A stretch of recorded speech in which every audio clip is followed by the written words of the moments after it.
ingeta bayaya, ingeta bambuta, ingeta bamama.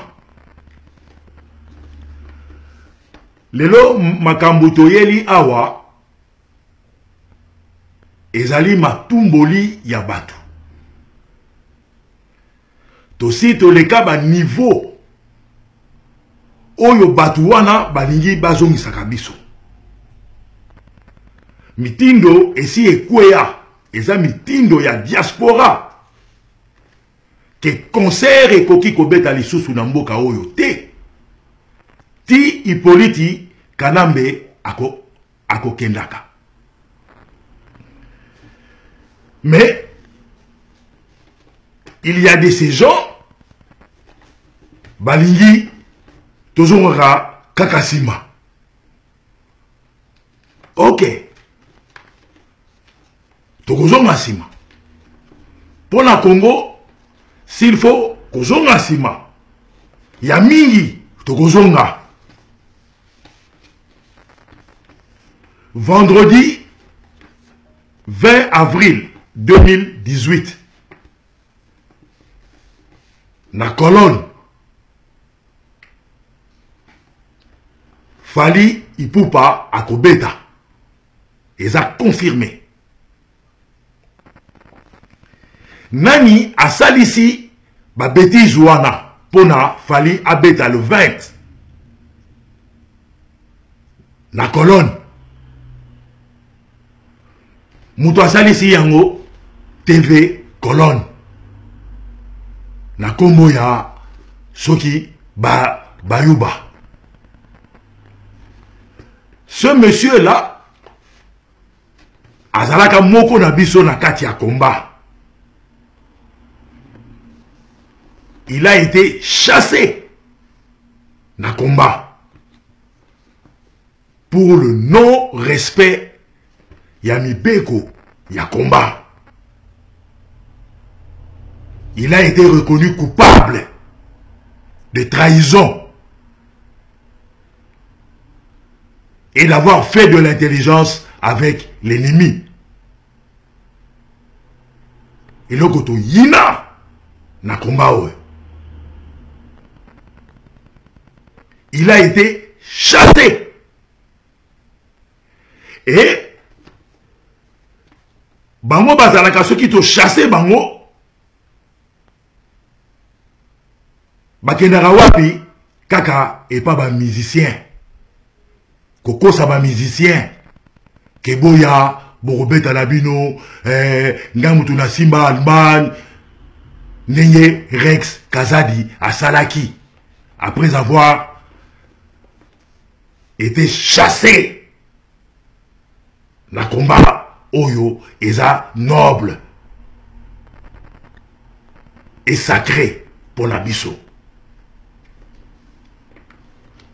Ite la bayuba di TV colonne Alinya Meka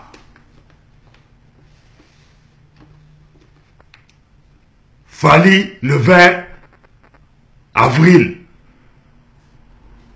na colonne na boîte VIP tokozala wana biso nyonso. Awa na Belgique tosengi na police fédérale atinda fax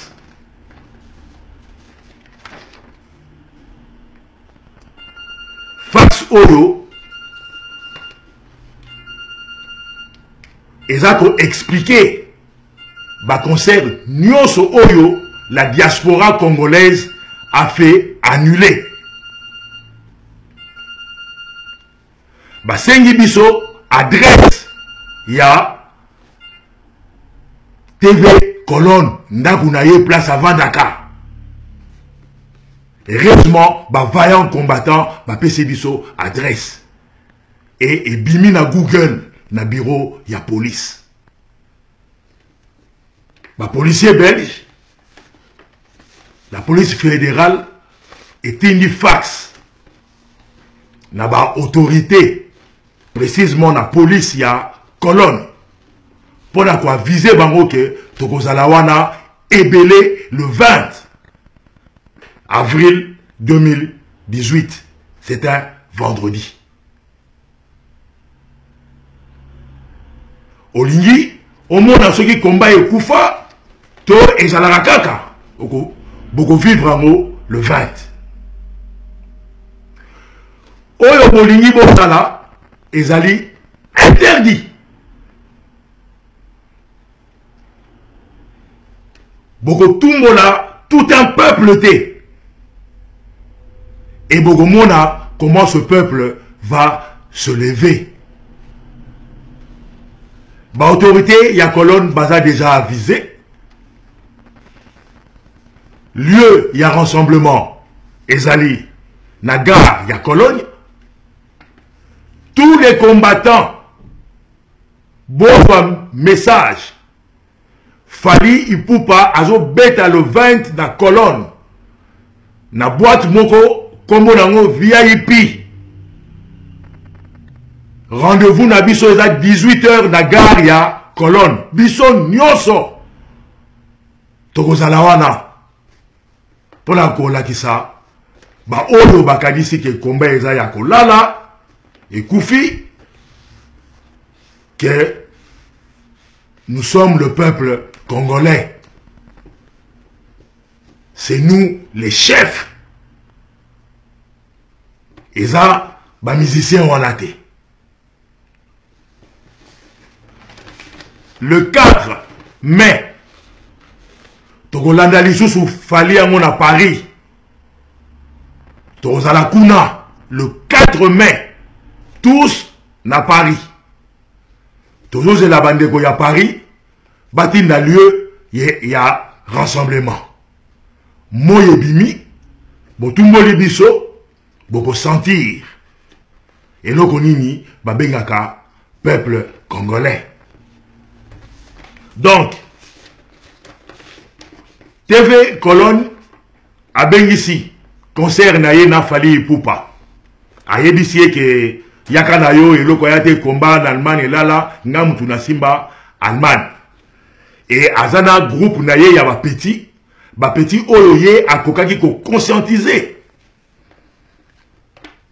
Pendant un jour, banawana bazonga na mboka na bango dans un pays libre où règne le droit. Oyo biso to bundelaka.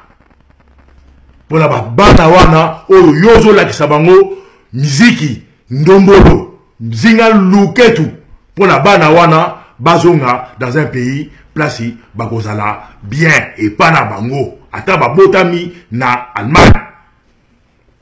Donc vendredi 20 avril 2018 TV Colonne abeyisi Fali na Colonne na boîte VIP.